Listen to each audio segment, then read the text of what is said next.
mahnını Fermalı Orxanın, Fermalı Ömərin adından onların dostu Çıxızırlı Alikə həsr edirəm. İkisi də mərd ürəkli qardaşdır, onlar yaxşılara yoldaş Alik Ömər.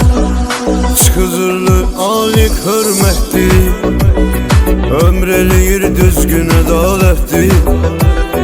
Mərd ürəyin sahibidir Alik, dostuna qardaşına sədaqətdir.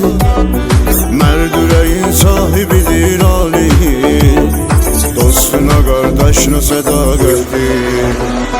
Fermalı Ömərin dostudur Alik, İkisi də sirdaşdır dostuğa sadiq. Mərd ürəkli ömr eləyəndir Ömər, adı sanı olub hörmətə layiq. Mərd ürəkli ömr eləyəndir Ömər, adı sanı olub hörmətə layiq.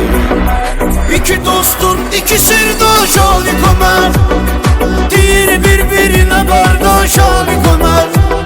İkisi də mərd ürəkli qardaşdır, onlar yaxşılara yoldaş Alik Ömər. İkisi də mərd ürəkli qardaşdır, onlar yaxşılara yoldaş Alik Ömər.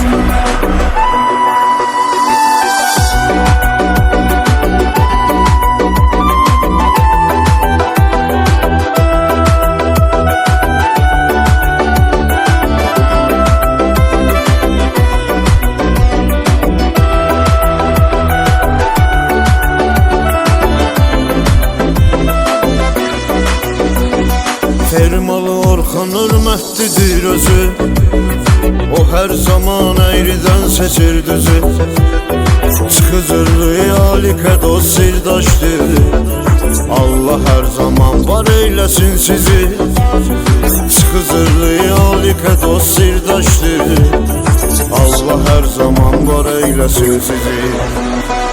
Alikə dostlar deyir ürəkdir, o hər zaman bizlərə gərəkdir.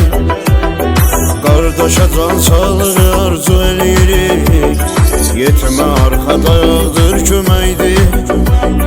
Qardaşa can sağlığı arzu eləyirik, yetimə arxa dayaqdır köməkdir. İki dostun, iki sirdaş Alik Ömər, deyir bir-birinə qardaş Alik Ömər. İkisi də mərd ürəkli qardaşdır, onlar yaxşılara yoldaş Alik Ömər. İkisi də mərd ürəkli qardaşdır, onlar yaxşılara yoldaş Alik Ömər.